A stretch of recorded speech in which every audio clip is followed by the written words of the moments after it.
Hello, bachon. Let's see this question. Question says that a tower AB leans towards west, making an angle alpha with the vertical.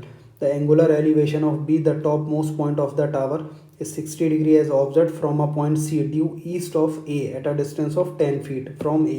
सबसे पहले तो आप ऐसे देखो, अगर हम डायरेक्शंस को बनाएं और टावर का टॉप मोस्ट पॉइंट कौन है बच्चों, बी, मतलब टावर ए बी है, तो कुछ इस तरीके से है टावर ए बी जो वेस्ट में है, तो वर्टिकल से कितना एंगल बना रहा है बच्चों, अल्फ़ा। ये हमारे पास कौन हो गया, वेस्ट, ये हो गया हमारे पास ईस्ट, वेस्ट, ये हो गया हमारे पास नॉर्थ, और ये हो गया साउथ। अब एक पॉइंट है सी जो इससे कितने डिस्टेंस पे, ए से 10 फीट के डिस्टेंस पे, और उससे ये कितना एंगल बना रहा है यहाँ पे बच्चों, ये एंगल है यहाँ पे बन रहा है हमारे पास 60 डिग्री।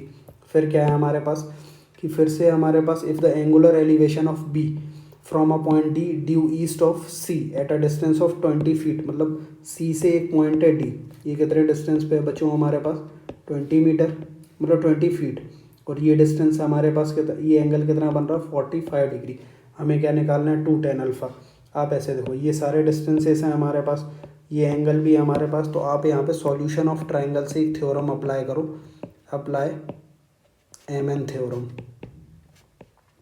अब एमएन थ्योरम कैसे अप्लाई करेंगे, तो वो देखो कि जो हॉरिजॉन्टल की डिस्टेंस है, इन दोनों डिस्टेंस का सम करो, तो कितना आएगा हमारे पास 10 + 20, और इन दोनों के बीच के एंगल का कॉट, तो इन दोनों के बीच का एंगल कितना बन रहा है 60 डिग्री।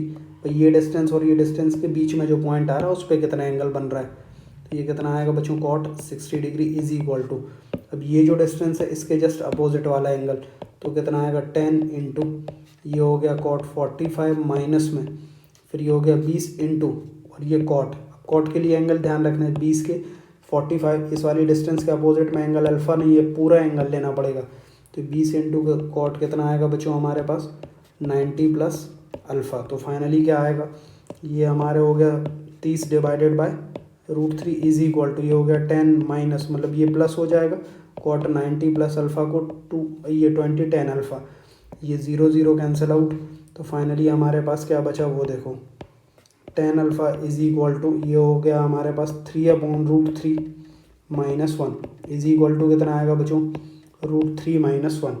मतलब अगर हम देखें तो थर्ड ऑप्शन जो है वो अपना करेक्ट है बच्चों।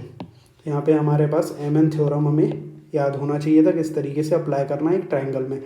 I hope you understood well. Thank you बच्चों।